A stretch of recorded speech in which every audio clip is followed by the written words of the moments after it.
You guys both grew up with a slightly more religious background than maybe the rest of us. How does that play into you reading Family Guy scripts, you reacting to things in the show, and how does your family feel about the show? Well, I was supposed to be a priest. Sorry, go ahead. I was supposed to be a Catholic priest. My mother let me know when I was 9 years old that she had given me to the Lord and that I was to be a priest when I grew up. And I was 9, so I had no idea how creepy that really was. Because I like movies. I go, can I run a drive-in movie theater? And she said, sure, which is a lie because priests don't have jobs. And so I was going to be a priest that ran a drive-in movie theater. This is a far cry from that, and so, as my parents have always thought that my soul was in peril for being on this show, and, He's not kidding. He's not kidding. He's not kidding. So I told my mom, I said, you know, Mom, if we're all going to hell in a handbag, why did God save Seth on 9/11? Only the big guy young here. I think that the good Lord wants people to see many, many more episodes of Family Guy and any other creations of Mr. McFarlane's The Genius. Guys, this panel got really fucking dark, and I want to apologize. We all came out here just wanted to have a good time. Something terrible. Mike, do you have any reaction to that? Do you want to? I always used to be afraid of getting struck by lightning, but What? How does Cleveland feel about you? well, I think he needs to pray on his lines before he made a joke about our Lord. But we all get it. Well, I feel like if Seth didn't get struck by lightning when he did his acceptance speech for his star, Hollywood Walk of Fame, it's just not going to happen. No, Google it. Like Fox News told me that God doesn't care about Hollywood. So Hey, Alex. I'm Jewish. We can say anything we want. The Lord loves comedy in our book. I didn't even want you to react to that question, but that's okay. I'm glad you brought that. I'm glad you brought up Judaism. That brings me to marvelous Mrs. Maisel. your body language has gotten more Judaism. Let's talk about Judaism. Something I know something about. Uh-huh. See this droopy body? Thanks, Judaism. You are now an Emmy winner, and you are nominated for an Emmy again this year. I don't want to be this girl, but two. Oh, sorry. Somebody wrote it down. Yes. So, how is that? Has it in any way affected your ability to do Family Guy? I mean, do you have to work at your schedule much differently now? Are you thinking of taking other jobs? Like, please don't leave us, is the point. No, I would never ever leave. Family Guy is so wonderful because I can do it in conjunction with anything. And to me, Family Guy is always number one. Family Guy is the first place, and everything else comes after because this is my life and my livelihood. And I met all these people at a time that was like this very pivotal time in my life. So it's like, it's a family, it's real family. So no, I would never, ever, ever, I'd be an idiot. Family Guy's great. Every single time I get a script, I still laugh out loud reading it. That's good. Hey, tell your friend here. Tell Moby McGee. Now, Seth. Uncle Seth. Seth. We've known each other for over 15 years. Oh, a long time now. And I met your parents on many occasions, and they were and are wonderful, kind, joyous people. So from where does this seemingly bottomless well of despair and anger come You know, boy, how do I answer that question? You know, my mother's side of the family had and continues to have a very, very dark, racy, edgy sense of humor. It was always impossible to offend my mother with a joke. The reverse was not true. A couple of occasions when my mother shocked me with a joke, I was never able to do the same. So that kind of gives you an idea of what I was. What was the joke? I can't really repeat it in mixed company. Well, now, I think I've asked a lot of great questions. I got over my hair thing. Did Lois Griffin have something that she wanted? I did. I wanted to take this moment to say something. You know, on the show, there's so much about Stewie, and there's so much focus on Stewie and Lois and Stewie. And she has 2 other children and who she loves dearly, Chris and Meg. And I wanted to take a moment and kind of dedicate a little song to them, if I may.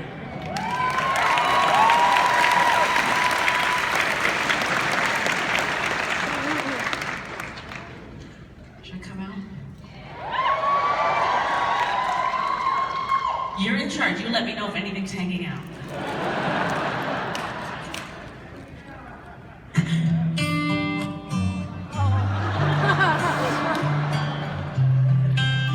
Here they are.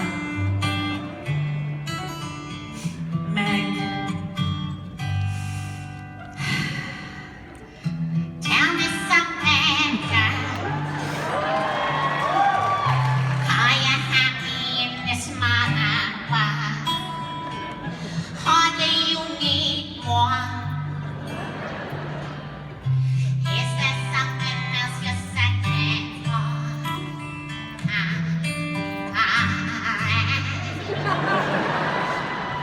In all the good times, I find myself longing for a change. And in the bad times, I feel myself. And now Chris, my special boy.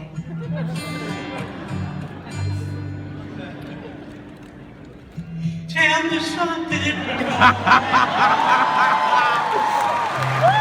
You're tired trying to fill that void. Really you need more. It's hard keeping it so hardcore. Falling. In all the good times I find myself longing for change. And in the bad times I feel myself.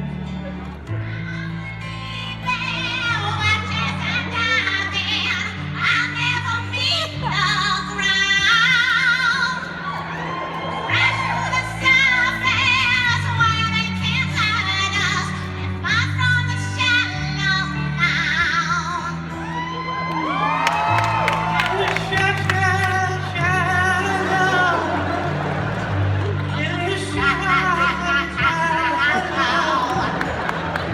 in the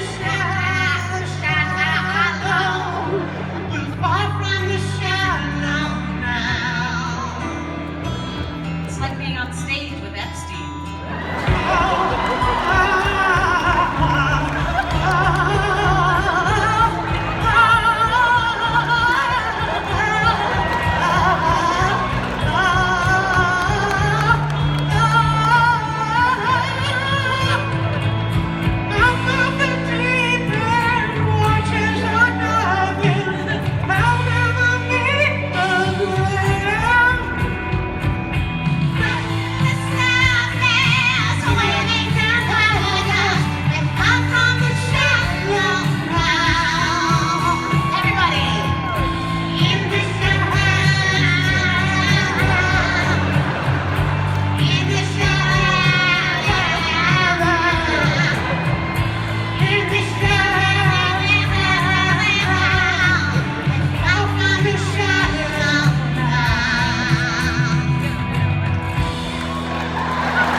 Amazing! My first name!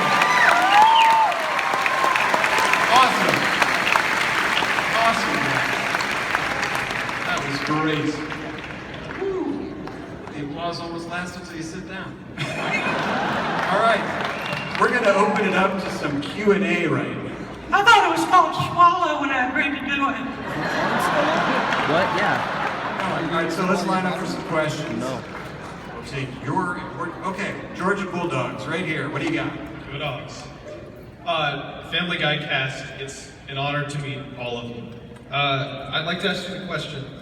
The episodes, and then they were fewer, parts 1 and 2, are my favorite Family Guy episodes for their murder mystery and I only got fantastic 20% battery score. left. Will Family Guy fans ever see another 2-part Well, murder I can charge mystery it separate my again? charger. What is that shirt? Are you a Packers fan? What is that? PGA. Sorry, continue. Seth, that was like your favorite episode. Say something. That was my favorite episode. Is it a two-parter now? Are they splitting it up in syndication? Well, that's No, it's just fine. extra long and That was my most favorite episode because I think it was the first time that the show was able to really sustain actual story even in the spots where there were no jokes. I didn't really phrase that very well, but It was our first show in HD also. yeah, it was.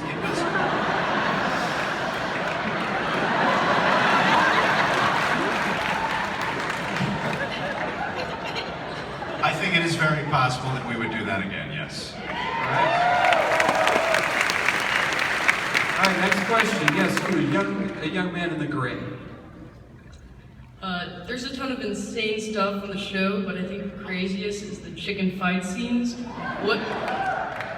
What inspired it, and what the heck was going through your mind? Language. I think it was as simple as that that episode was really short. Am I remembering this wrong? No, you're right. I think if we just had to fill space, it's television. That or Conway Twitty. Certain running time. That's not what he wanted to hear. I'm sorry for that answer. All right, it was an honest answer. Okay, next up, sir. Go ahead.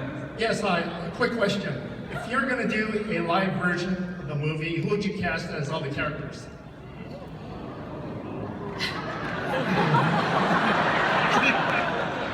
This guy's good. Anyone want to answer this question in 2019?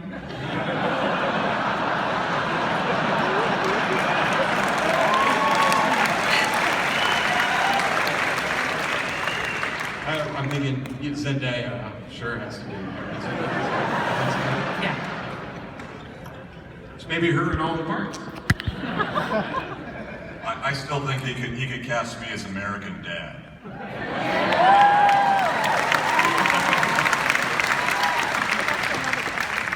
That works. So you got the job. Yeah, we should do it. I mean, Cats looks amazing.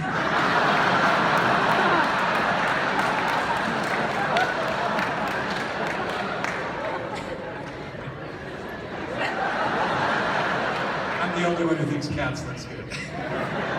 Okay, next up.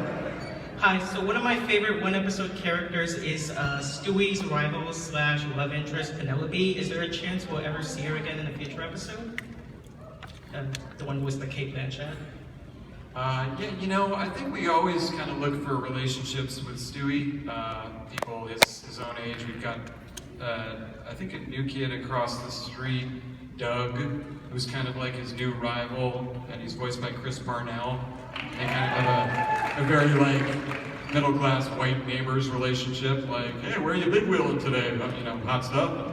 So we like getting Stewie interacting with a lot of different people. I think there's always a chance that we could bring Penelope back.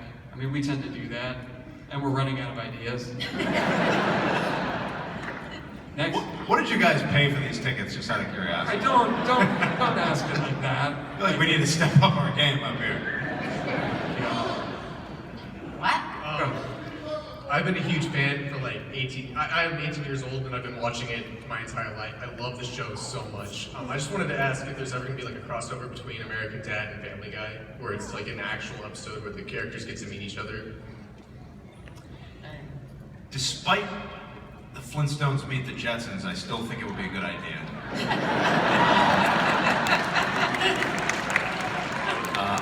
I think that's very possible. I think that's.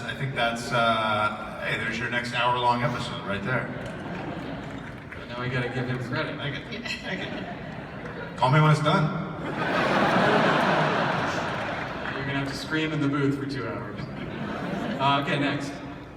Hi, I had a question for Richie Appel, but for once he's not here, so that's a bummer. He was supposed to be me. So what Star Wars movie are you going to parody next? I can say none of them. None of them, right? Let's just say none of them. Can we say none of them? It was a lot of work. It was a lot of work. It was a lot of work, and frankly, I don't know that, you know, the ones we did were the ones that wanted to do. Yeah, I feel like what would you do differently? What could you do better? Nothing. Yeah.